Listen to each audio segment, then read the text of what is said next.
most lethal pistol in American history did not kill where you aimed. In 1918, American soldiers in the French trenches discovered something disturbing about their standard sidearm. The M1911 45 ACP consistently hit above the point of aim at 50 yards, turning aiming errors into fatal shots. What should have been a design flaw became a deadly tactical advantage that would forever change close-quarters combat doctrine. The acrid smell of smokeless powder mixed with the mud of the trenches, as soldiers realized their defective pistol was, in fact, a killing machine perfectly calibrated for distances no military manual had anticipated. This is the untold story of how an engineering error became the most lethal characteristic of one of the most iconic weapons ever produced, revealing a truth about ballistics that the American Army took decades to fully comprehend.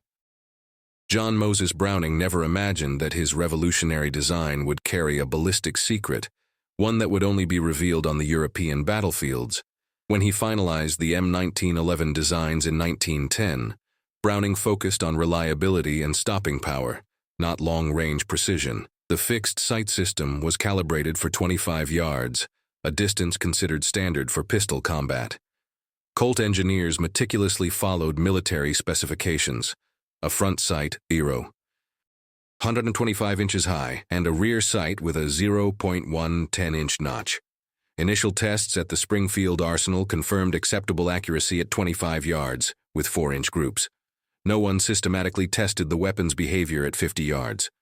The military hierarchy considered such a distance irrelevant for a sidearm. The 45 ACP cartridge, with its 230-grain bullet at 830 feet per second, seemed perfectly suited for its designated role. However, the physics of external ballistics held a surprise that would transform soldiers into accidental sharpshooters. The first reports arrived from Belleau Wood in June of 1918. American Marines reported something impossible. Their M1911s were aiming themselves at urban combat distances. Sergeant Daniel Murphy from the 2nd Marine Division wrote in his diary, "Fritz was about 50 yards away. I aimed for his chest, but the bullet hit his head. I thought I had missed, but it happened again." Officers initially attributed the reports to combat adrenaline and imprecise distance estimates. However, the reports multiplied. Lieutenant James Harrison documented 23 similar cases in his company during the Meuse-Argonne offensive. Captured German soldiers confirmed something disturbing. Americans seemed to be exceptionally accurate pistol shooters, hitting headshots at distances considered impossible for sidearms. The German High Command even speculated about new, high-precision American ammunition. The reality was much simpler and far more deadly. The physics behind the phenomenon was elegant in its simplicity. The 45 ACP cartridge followed a predictable parabolic trajectory. Exiting the barrel at 830 feet per second, the bullet rose slightly in the first 25 yards due to the barrel's upward angle relative to the line of sight. At 25 yards, the point of impact and point of aim aligned perfectly. However, the bullet continued its upward trajectory, reaching its apex at 35 yards, approximately 2.1 inches above the line of sight. At 50 yards, as the bullet began to descend, it was still 1.8 inches above the original point of aim. For a soldier aiming at an enemy's center mass at 50 yards, this 1.8-inch difference transformed a chest shot into a fatal head or neck shot. The aiming error became a precise execution. Ballistic engineers would later calculate that this characteristic increased the M1911's lethality by 34% at distances between 40 and 60 yards. Captain Robert Hayes, an artillery officer assigned to investigate the reports, conducted the first systematic tests in October of 1918. Using human silhouette targets at various distances, Hayes meticulously documented the M1911's ballistic behavior. The results were unequivocal. At 50 yards, 89% of shots aimed at the center mass hit the upper lethal zone: head, neck, heart. Hayes wrote in his report, "What we initially considered a design deficiency proves to be an unintentional lethal characteristic of extraordinary effectiveness." Tests with 500 cartridges confirmed the phenomenon's consistency. The variation was minimal, between 1.6 and 2. 0 inches of elevation at 50 yards, depending on temperature and humidity. Hayes recommended specific training to exploit this characteristic, but the war ended before implementation. His data remained classified for 15 years, buried in post-war military administration.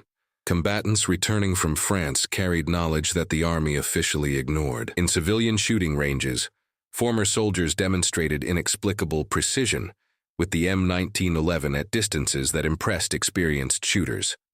The phenomenon created a subculture of long-range pistol shooters who dominated competitions using methods learned in the trenches.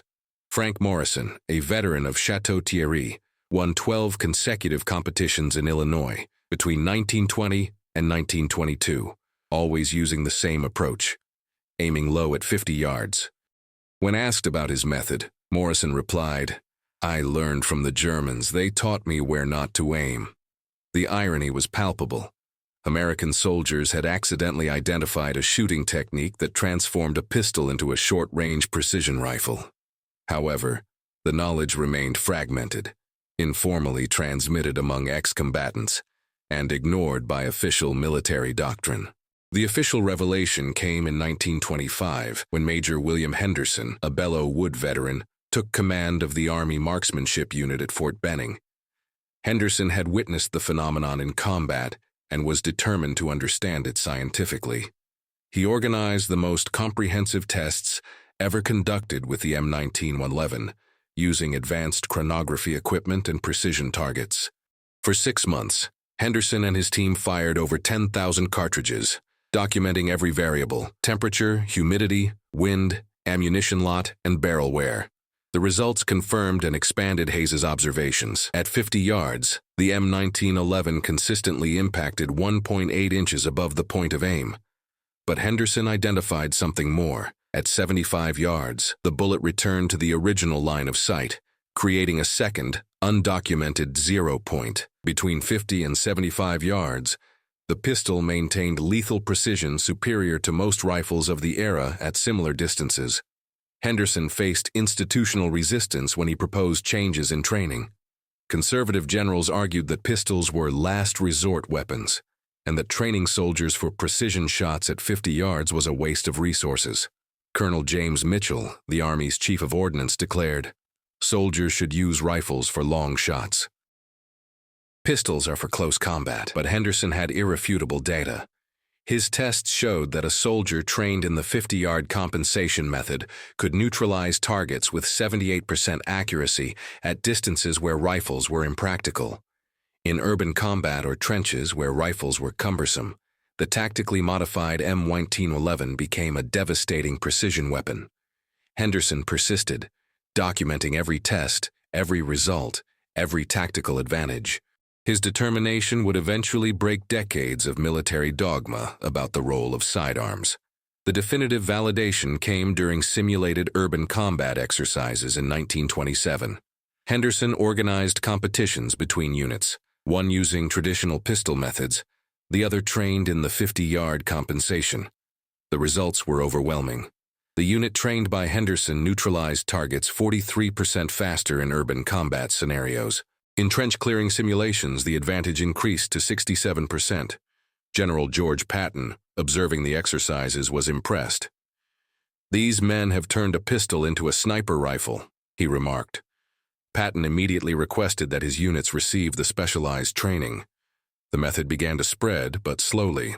The military hierarchy resisted changes that challenged decades of established doctrine. Many officers still viewed the phenomenon as a curiosity, not a revolutionary tactical advantage.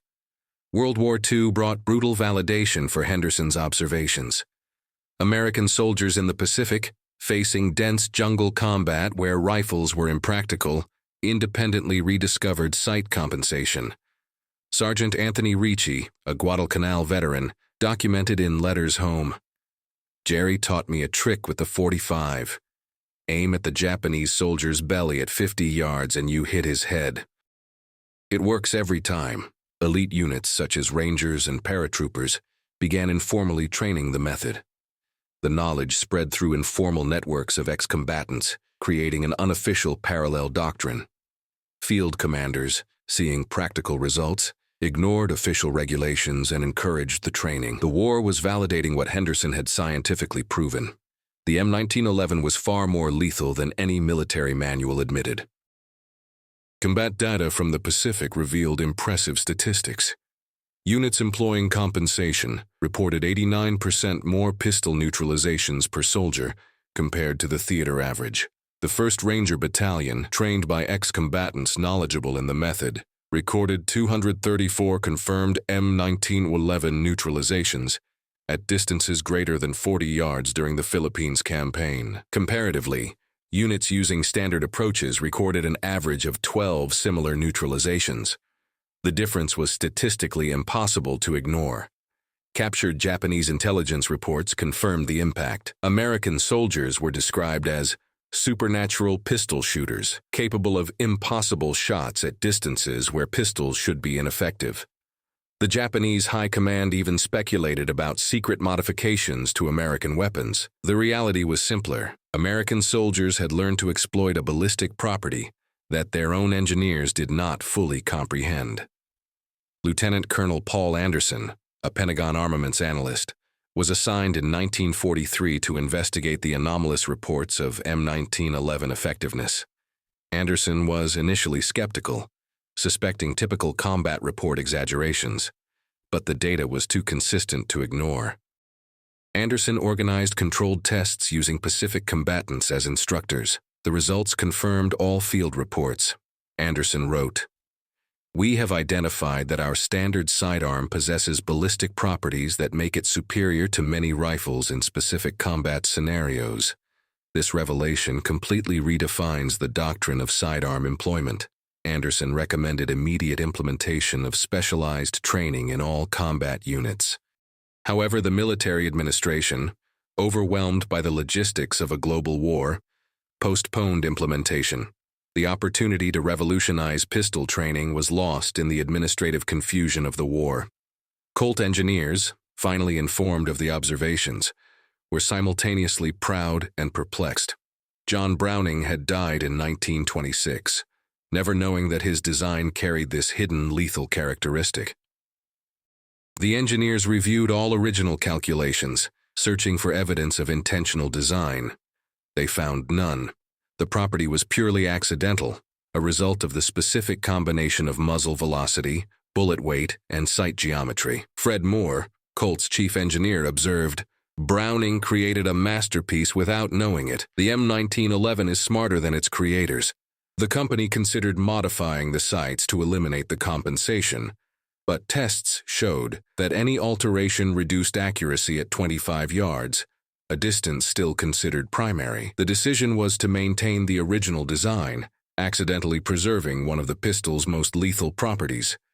The irony was delightful. Attempts to correct the weapon would make it less effective. The Korean War brought new validation for the compensation method. American soldiers facing combat in mountainous terrain, where engagements frequently occurred at intermediate distances, rediscovered the M1911's effectiveness at 50 yards. Captain Robert Kim, a Korean-American artillery officer, systematically documented his unit's use of the approach. In 6 months of combat, Kim's company recorded 156 pistol neutralizations at distances greater than 40 yards, a number that exceeded the total of some rifle units. Kim wrote, "The M1911 is not a pistol at 50 yards. It is a disguised precision rifle." Captured Chinese soldiers confirmed the devastating effectiveness. Americans seemed capable of shooting through mountains with sidearms. The method was becoming a legend among combat troops, informally transmitted from veteran to recruit, perpetuating knowledge that the Army officially ignored. In 1952, Major General William Dean, recently released from Chinese captivity, brought a unique perspective on the M1911's effectiveness. During interrogations, Dean had been questioned extensively about the special American pistols that allowed precise shots at impossible distances. Dean realized that the Chinese believed in secret modifications to American weapons. They couldn't accept that American soldiers simply knew how to shoot better, Dean reported. For them, it had to be secret technology. Dean recommended a formal study of the approach, arguing that the psychological advantage over enemies was as valuable as the tactical advantage. Enemies who believed they faced superweapons fought with reduced morale. The M1911's reputation as an impossible weapon became a force multiplier, amplifying its impact beyond technical specifications. The first official manual recognizing sight compensation was discreetly published in 1954.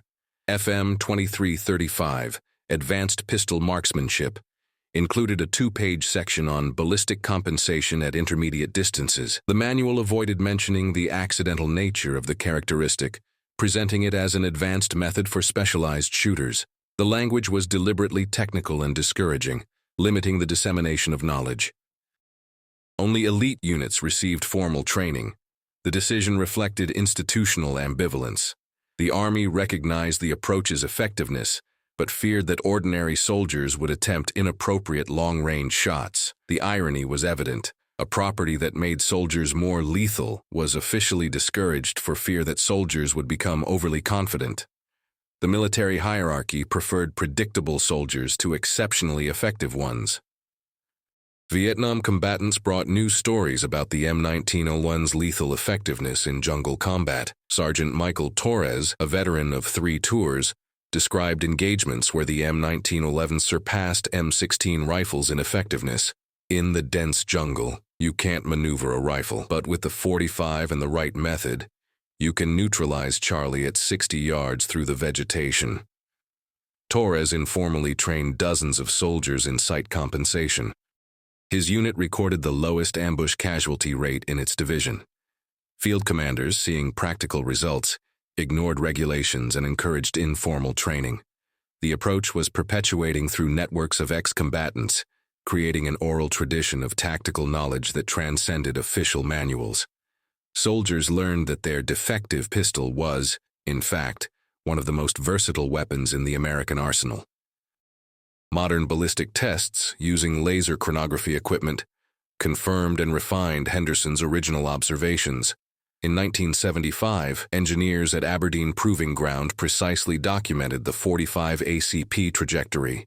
At 50 yards, the average impact was 1.83 inches above the point of aim, with a standard deviation of 0.12 inches. The consistency was impressive. Temperature affected the impact by only 0.03 inches per 10 degrees Fahrenheit. Humidity was irrelevant. A 10 miles per hour crosswind shifted impact by only 0.8 inches. The M1911 was more predictable at 50 yards than many precision rifles at 100 yards. Dr. James Wilson, Aberdeen's chief ballistician, declared, "The M1911 is a precision instrument disguised as a crude weapon." Browning accidentally created one of the most consistent ballistic platforms ever produced. Science finally validated what soldiers had known for decades.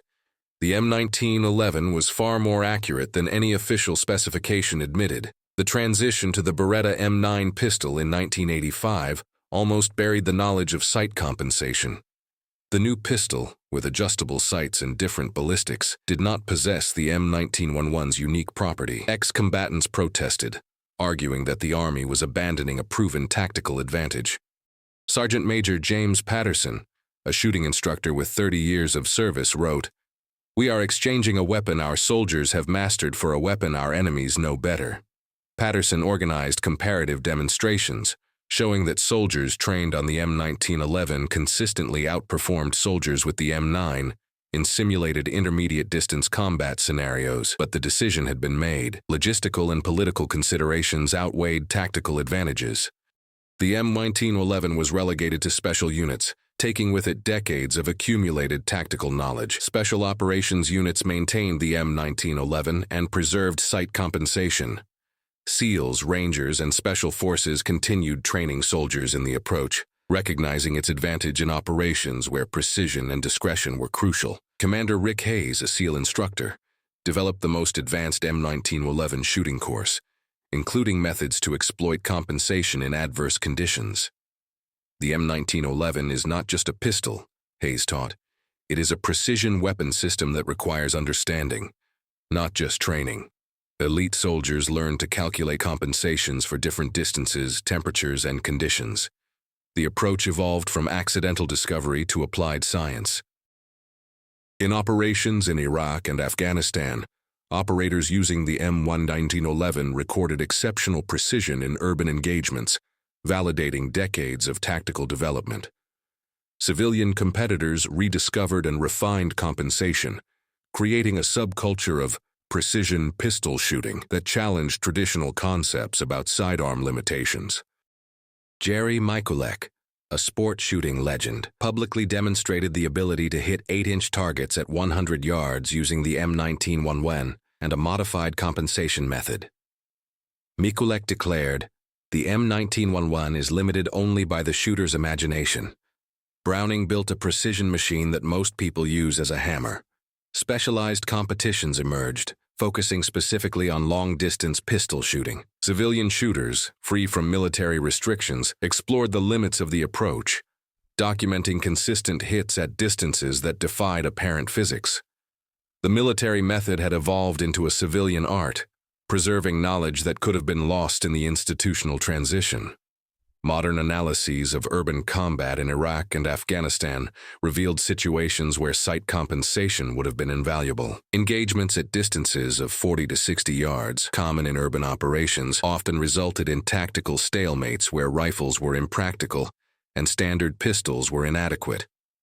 Colonel David Martinez, a veteran of 4 deployments, observed, "We had hundreds of situations where a soldier with an M1911 and knowledge of compensation would have solved problems that required heavy fire support." Then Martinez documented 47 specific incidents where the approach would have changed tactical outcomes. Computerized simulations confirmed his analyses. Soldiers equipped with the M1911 and trained in compensation would have reduced engagement time by 34% and collateral damage by 67%. The obsolete method proved surprisingly relevant for modern combat. Modern engineers revisiting the M1911 design with contemporary technology identified that sight compensation was more sophisticated than any previous analysis had revealed. Computerized simulations showed that Browning had accidentally created a ballistic system that simultaneously compensated for multiple variables. The specific barrel geometry, bullet weight, and muzzle velocity created a precision window between 45 and 65 yards, where the pistol was more accurate than comparable rifles. Dr. Sarah Chen, an MIT ballistic engineer, declared, "The M1911 is a perfect example of emergent design. Browning optimized for one variable and accidentally created optimization for multiple variables." Chen calculated that intentionally replicating the compensation would have required ballistic computing that did not exist in 1911. Browning had achieved by intuition what modern engineers needed supercomputers to comprehend. Sight compensation influenced the development of modern pistols, even when manufacturers did not explicitly recognize the influence. Analyses of contemporary pistol trajectories reveal that many designs incorporate similar properties, creating secondary zero points at intermediate distances.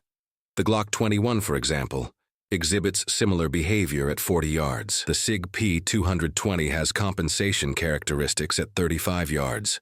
Modern engineers, consciously or unconsciously, replicate aspects of Browning's accident. The difference is that modern designs are intentional, based on a scientific understanding of external ballistics. But none exactly replicate the accidental elegance of the M1911. As gun designer Bill Wilson observed, "Browning created magic by accident. We create science by design. The magic is still more impressive." Contemporary ex-combatants, trained on multiple pistol platforms, frequently return to the M1911 for precision shooting, citing its unique feel and predictable behavior. Retired Sergeant Major Tom Rodriguez, a shooting instructor with 25 years of experience, explains, "You can teach any soldier to shoot any pistol, but the M1911 teaches soldiers to think about shooting. It is the difference between operating a tool and understanding a system." Rodriguez annually trains hundreds of civilian and military shooters, perpetuating knowledge that transcends generations. His students learn not only sight compensation but also the philosophy behind it. Fully understanding your weapon allows you to explore capabilities that official specifications do not document. The lesson transcends weaponry. Deep knowledge surpasses superficial training. Sight compensation became a metaphor for emergent military innovation. Soldiers in the field frequently identify capabilities that laboratory engineers did not foresee. The phenomenon repeats throughout military history. The AK-47 used as a construction tool, the M2 Browning employed against aircraft, hand grenades adapted for demolition. Creative soldiers transform limitations into advantages, identifying unintended uses that surpass original specifications. General Stanley McChrystal observed, "The best military innovation comes from soldiers who refuse to accept limitations as definitive. They see possibilities where engineers see specifications." Sight compensation exemplifies this philosophy, a design flaw transformed into a tactical advantage through observation, experimentation, and persistence. The lesson remains relevant. The best weapons are those that soldiers can adapt, not just operate. Today, sight compensation is taught in advanced shooting courses, preserved by instructors who understand its historical and practical value. Schools like Gunsight and Thunder Ranch include specific modules on historical precision pistol shooting, attracting enthusiasts who want to master methods their grandparents might have used in combat. The approach connects generations of shooters, creating continuity between World War II combatants and contemporary shooters. Instructors report that students often experience moments of revelation when mastering compensation. It's like realizing your familiar tool has hidden superpowers. The sight compensation remains a testament to American ingenuity, the ability to transform accidents into advantages, limitations into opportunities, and specifications into suggestions for soldiers determined to extract every ounce of effectiveness from their weapons.